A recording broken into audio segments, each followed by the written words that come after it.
Halo semuanya, selamat datang di video ini. Saya Ranjen Lafian. Pada video kali ini, saya akan membahas mengenai guru masa depan. Guru merupakan sosok yang penting di dalam perkembangan suatu bangsa.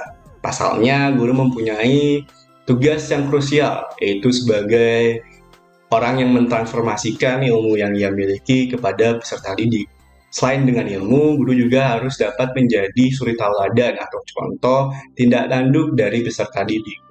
Untuk dapat melakukan hal tersebut, tentunya dibutuhkan berbagai macam kompetensi yang harus ia miliki, terutama pada era Internet of Things Industri 4.0 seperti sekarang ini. Seorang guru harus dapat mengadaptasi dan dapat memberikan ilmu-ilmu untuk dapat peserta didik terapkan dan supaya mereka dapat berkompetensi pada kancah global. Kecakapan abad 21 juga muncul akibat realitas pendidikan global yang belum mampu mengakomodir output pendidikan di era digital. Paradigma belajar yang muncul biasanya adalah untuk berkompetisi. Para pendidik tanpa sadar mendidik dan melatih peserta didiknya untuk dapat berkompetisi dan bersaing, tapi lupa akan budaya kerjasama. Pola pikir seperti ini hanya akan menghasilkan peserta didik yang mementingkan ranah kognitif saja, tapi lupa akan budaya kerjasama dan budaya berkolaborasi. Hal ini tentu saja kontra dengan paradigma belajar di abad ke-21 ini, bahwa individu hidup di dalam lingkungan yang syarat akan teknologi, di mana terdapat kemudahan informasi dan akses informasi yang berlimpah, pola komunikasi dan pola kerjasama yang baru. Sehingga untuk mendukung kesuksesan di era digital, sangat diperlukan basis keterampilan di dalam era digital, antara lain keterampilan berpikir kritis, pemecahan masalah, berkomunikasi, dan berkolaborasi. Kemudian pertanyaan yang muncul adalah kompetensi apa saja sih yang diperlukan seorang guru untuk dapat survive di dalam abad ke-21 ini? Mari kita bahas sama-sama. Berdasarkan Binkley pada tahun 2015, kecakapan abad 21 terbagi menjadi 4 bagian. Yang pertama itu adalah cara berpikir, di dalamnya termasuk dengan kreativitas, inovasi, berpikir kritis. Kemudian yang kedua adalah cara untuk bekerja, yaitu berkomunikasi dan berkolaborasi. Yang ketiga adalah alat untuk bekerja, yaitu pengetahuan umum dan keterampilan seseorang. Kemudian yang keempat adalah cara untuk hidup, yaitu karir, tanggung jawab pribadi, dan social networking. Pendidikan abad 21 ini melibatkan kemampuan pemahaman juga kemampuan keterampilan, namun juga memfokuskan terhadap kemampuan kreativitas, kemampuan berbicara, dan kemampuan memanfaatkan teknologi. Kecakapan pada abad 21 menjadi sebuah narasi untuk dapat merubah mini-site pendidikan.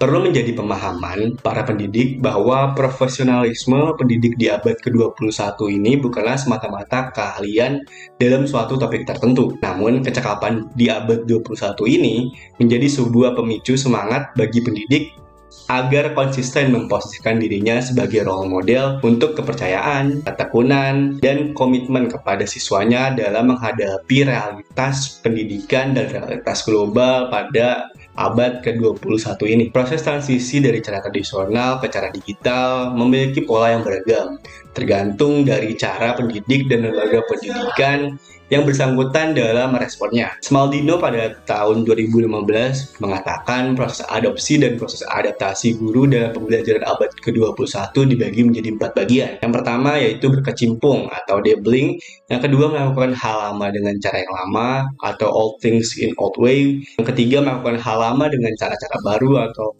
old things in new ways, dan yang keempat adalah melakukan hal-hal baru dengan cara-cara yang baru atau new things in new way. 4 proses adaptasi tersebut harus mampu dilakukan oleh seorang pendidik, sehingga dibutuhkan konsistensi diri agar proses adaptasi berjalan dengan semestinya. Abad ke-21 bersama dengan kemajuan teknologinya semakin menyediakan akses mudah bagi para peserta didik untuk mendapat jawaban instan dari proses pembelajarannya. Fokus pada jawaban bukan pada pengalaman belajar serta pada prosesnya. Dapat dipastikan peserta didik akan minim pengalaman belajar. Dalam konteks inilah peran guru untuk dapat menciptakan sebuah desain pembelajaran yang efektif dan efisien untuk dapat memfasilitasi peserta didik dalam abad ke-21 ini. Teknologi dan akses informasi bukanlah hal yang terpenting dalam kecakapan abad 21. Hal terpenting adalah peran pendidik dalam membimbing anak didiknya mempelajari cara menggunakan pertanyaan yang lebih baik untuk mengembangkan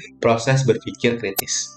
Kompetensi digital pendidik erat kaitannya dengan kecakapan pendidik untuk memanfaatkan teknologi informasi dan komunikasi berdasarkan kaidah pedagogis dengan menyadari implikasinya terhadap metodologi pendidikan. Desain pembelajaran hingga kini berkembang begitu pesat dengan berbagai variasinya yang dapat diimplementasikan di kelas.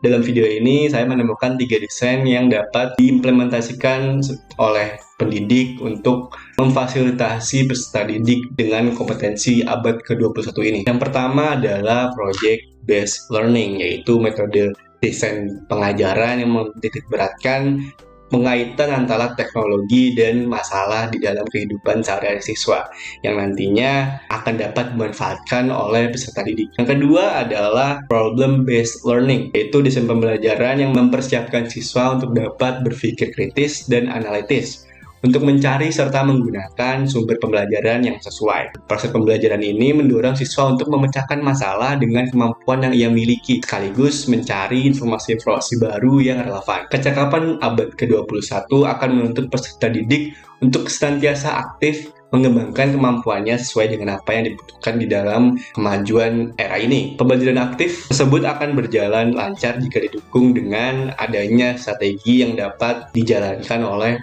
pendidik itu sendiri, yaitu entah dari project-based learning, problem-based learning, maupun cooperative learning. Pada akhirnya, kita sebagai calon tenaga pendidik harus dapat beradaptasi dan menyesuaikan diri terhadap perkembangan zaman yang ada. Karena seiring berjalannya waktu, akan ada beberapa hal yang berubah. Perkembangan zaman tidak akan menunggu kita siap, tapi kita harus mempersiapkan diri untuk dapat menyambut perubahan yang ada. Sekian, terima kasih telah menonton video ini. Saya Ranjen Otavian, signing out. Bye-bye.